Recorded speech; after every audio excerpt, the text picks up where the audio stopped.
अब जो नेक्स्ट अपना है वो है थेल्स थ्योरम।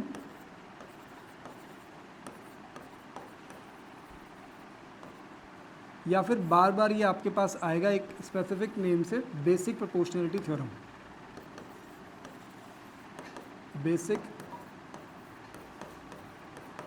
Proportionality theorem.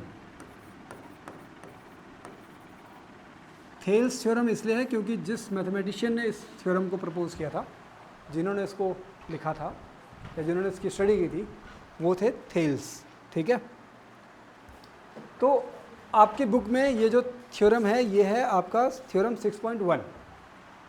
ठीक है, पहले मैं इस पूरी थ्योरम को यहाँ पे लिख दे रहा हूँ।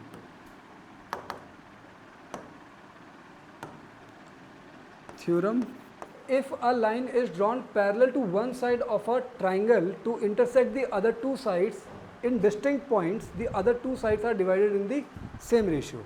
इसका मतलब ये एक ट्राइंगल की बात कर रहा है और ये हो गया मान लो आपका एक ट्राइंगल। ठीक है, बल्कि इसको थोड़ा सा और बड़ा कर लेते हैं। ठीक है, ये मान लो ए, ये बी और ये सी। ठीक है, अब इन्होंने ये बोला है if a line is drawn parallel to one side of a triangle to intersect other two sides in distinct point. मान लो मैं बी सी जो एक साइड है, इस साइड के पैरेलल एक दूसरी लाइन ड्रॉ कर रहा हूँ, ये वाली। बात समझ में आ रही है? अभी मैंने बी सी के पैरेलल ये जो एम और एन है, तो इसका मतलब एम एन को हमने पैरेलल ड्रॉ किया है किसके? बी सी के। ठीक है, आगे ये बोल रहा है the other two sides are divided in the same ratio. जो बाकी दो साइड्स हैं ए बी और बी सी, ये सेम रेशियो में डिवाइड हो गई। मतलब A M upon M B is equals to A N upon N C, ये बोलना चाह रहा है वो। ठीक है, कि दो sides A M upon M B जो हो जाएगा वो इक्वल हो जाएगा A N upon N C के। मतलब वो बोल रहा है इफ़ अगर ऐसा होगा देन ऐसा हो जाएगा, अगर ऐसा होगा तो ऐसा हो जाएगा, ये बोल रहा है ये। अभी समझ में आ गया कि थ्योरम में क्या चीज़ गिवन है और क्या चीज़ हमको प्रूफ करनी है। तो जो तो है, मतलब जो दे रखा है कि ऐसा है, तो वो तो हमारे लिए गिवन हो गया, और जो ये बोल रहा है कि ऐसा हो जाएगा वो हमको प्रूफ करना है। अभी समझ में आ गया अभी कि गिवन क्या है और प्रूफ क्या करना है। ठीक है, सो नाउ अब इसको प्रूफ करने के लिए, ठीक है, आपको इन दोनों साइड्स को जो रेशियो है वो इन दोनों साइड्स के रेशियो के इक्वल प्रूफ करना है। इसका मतलब हमको कोई ऐसा मेथड यूज़ करना है, कोई एक ऐसा तरीका जिसमें ए एम की बात हो रही हो, एम बी की बात हो रही हो, ए एन की बात हो रही हो और एन सी की बात हो रही हो। अभी तक जो भी चीज़ें आप लोगों ने पढ़ी, जैसे अभी तक हमने ट्रायंगल्स के बारे में पढ़ा, एरिया ऑफ ट्रायंगल के बारे में पढ़ा है। ठीक है, पैरेलल लाइंस के बारे में पढ़ा है, पैरेलल लाइंस के बीच में जो ट्रायंगल होता है उसके बारे में पढ़ा हुआ है। ठीक है, तो यहाँ पे कुछ बेसिक नॉलेज आप लोगों की यूज़ होने वाली है। उस नॉलेज के बिना तो ये काम नहीं चलेगा। जैसे आपको ये पता होना चाहिए कि अगर दो ट्रायंगल्स हैं और एक, जैसे ये लाइन इस लाइन के पैरेलल दे रखी है, ये आपको दे रखा है, और आपको ये पता होना चाहिए कि अगर दो पैरेलल लाइंस के बीच में, दो पैरेलल लाइंस के बीच में अगर आपने दो ट्रायंगल्स अगर आपने फॉर्म कर दिए, जैसे ये ट्रायंगल आपने बनाया, ये ट्रायंगल दिख रहा है अभी आप लोगों को, ये वाला ट्रायंगल जिसे मैं बार बार मार्क कर रहा हूँ, ये ट्रायंगल दिख गया। और एक दूसरा जो ट्रायंगल है वो मैं अभी दोबारा मार्क कर रहा हूँ, उसको भी देखो, ये मैं दूसरा वाला ट्रायंगल मार्क कर रहा हूँ। ठीक है, ये दूसरा वाला ट्रायंगल हो गया। तो दो ट्रायंगल्स दिख रहे हैं अभी क्लियरली, एक ये वाला ट्रायंगल और एक ये वाला ट्रायंगल, दो अलग अलग ट्रायंगल्स दिख रहे हैं। इन दो ट्रायंगल्स की खासियत ये है कि ये दो पैरेलल लाइंस के बीच में सेम बेस पे हैं। बात समझ में आ रही है अभी? दो पैरेलल लाइंस के बीच में सेम बेस पे, अच्छा एरिया ऑफ ट्रायंगल का फॉर्मूला क्या है, हाफ बेस इंटू हाइट। तो अगर मैं दोनों ही ट्रायंगल्स के लिए हाफ बेस की बात करूंगा तो बेस, दोनों ही ट्रायंगल का बेस कितना आ जाएगा, BC आ जाएगा। भाई इस वाले ट्रायंगल का भी बेस कितना हो गया, BC हो गया, और इस वाले ट्रायंगल का बेस कितना हो गया, BC हो गया, ठीक है ना। और इनटू होता है हाइट, इनटू क्या होता है, परपेंडिकुलर हाइट मतलब, ठीक है। तो अच्छा हाइट, इस वाले ट्रायंगल की हाइट यहाँ से आप एक ड्रॉ करोगे इस तरीके से, और इस वाले ट्रायंगल के लिए यहाँ से एक ड्रॉ करोगे ऐसे करके, यही तो होगा, ठीक है। लेकिन आपको ये पता है कि दो पैरेलल लाइंस के बीच का जो डिस्टेंस है वो हमेशा क्या रहता है, सेम रहता है, वो कभी चेंज तो नहीं होता ना।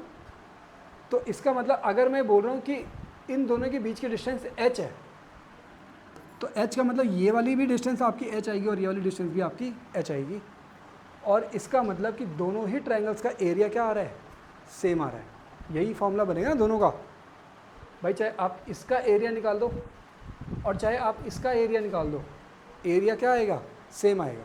अच्छा अगर मैं यहाँ पे एक तीसरा ट्रायंगल भी ड्रॉ कर लेता हूँ ना, यहाँ पे ऐसे करके, तो इसका एरिया भी सेम उसी के जितना आएगा, क्योंकि बेस सेम है और हाइट सेम है। बात समझ में आ रही है अभी सबको ये चीज़, कि दो पैरेलल लाइंस के बीच में अगर सेम बेस, आप कितने भी ट्रायंगल्स बना दोगे ना, इनफाइनाइट नंबर ऑफ ट्रायंगल्स बना दो, सबका एरिया क्या आएगा, सेम आएगा।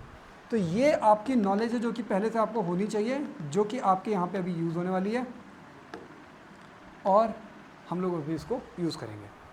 वापस ये नॉलेज हम लोग यूज़ करने वाले हैं। कौन सी नॉलेज है ये, कि दो पैरेलल लाइंस के बीच में सेम बेस पे अगर आप ट्रायंगल्स फॉर्म करोगे तो उनका एरिया क्या आएगा, सेम आएगा, ठीक है। अब दूसरी नॉलेज क्या ध्यान में रखनी है वो ये समझो। मान लो ये ट्रायंगल है AMN, ठीक है। अगर मैंने बोला कि इसकी हाइट AMN और मैं A से एक परपेंडिकुलर ड्रॉ कर रहा हूँ जिसकी हाइट है H, तो आप मुझे बताओ कि इस ट्रायंगल का एरिया क्या निकालोगे, बेस की जगह MN और हाइट की जगह H, यही तो करोगे ना।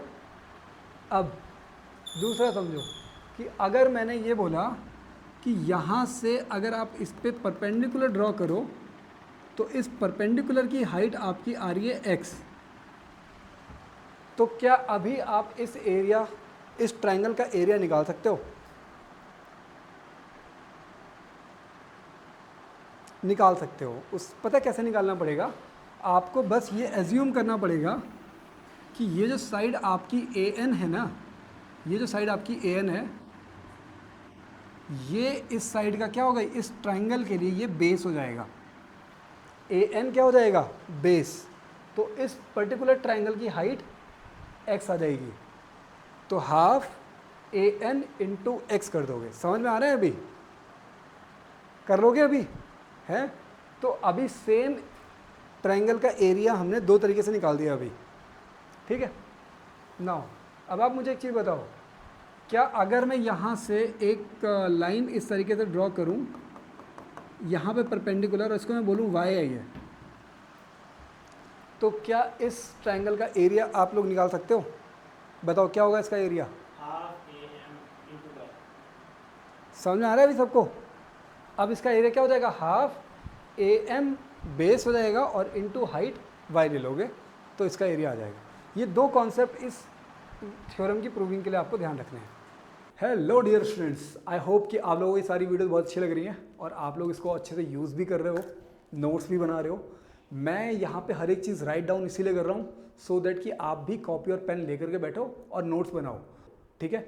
और बच्चों, अगर आप लोगों को ये वीडियोस पसंद आ रही हैं तो मेक श्योर कि आप इस चैनल को लाइक करो, शेयर करो। और दूसरी चीज़ स्टूडेंट्स, अगर हमको मान लो किसी भी चीज़ की बहुत अच्छी अंडरस्टैंडिंग डेवलप करनी है ना, और उसमें फिर उसको मार्क्स में भी कन्वर्ट करना है, तो कुछ चीज़ें बहुत इंपॉर्टेंट हैं। जैसे एक तो ये कि आप रेगुलर क्लास लो, ठीक है, रेगुलर क्लास लो और पूरा फुल कोर्स कंप्लीट करो। फुल कोर्स, चाहे वो कोई भी सब्जेक्ट हो, उसका पूरा कोर्स कंप्लीट करो, ठीक है। दूसरी चीज़ कि नोट्स, जो कि मैंने पहले बताया, नोट्स बनाने हैं। तीसरी चीज़ कि उसका रिपीटेड रिवीजन करो, ठीक है, उसको बार बार रिवाइज करो। और डियर स्टूडेंट्स, आप सबके लिए ये सारी चीज़ें अवेलेबल करने के लिए मैंने क्या किया है कि मैंने ये चीज़ें आपको, एक एप्लीकेशन है हमारी एंड्रॉयड एप्लीकेशन, जो कि प्ले स्टोर पे मिलेगी, एंड्रॉयड एप्लीकेशन है। और यहाँ पे स्टार्टिंग 1000 स्टूडेंट्स के लिए हर एक कोर्स, सीबीएसई बोर्ड के क्लास 10th के स्टूडेंट्स के लिए हर एक कोर्स मेरा स्टार्टिंग 1000 स्टूडेंट्स के लिए सिर्फ 199 का है फॉर 1 ईयर। अब उस एक साल में ना मैं आपको हर एक चीज़ पढ़ाने वाला हूँ, उस सब्जेक्ट को फुल्ली एक्सप्लेन करूँगा।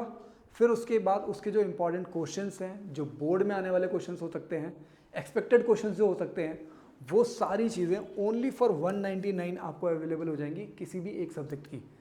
मैथ्स हो गया, साइंस हो गया, 2 ही सब्जेक्ट में पढ़ा रहा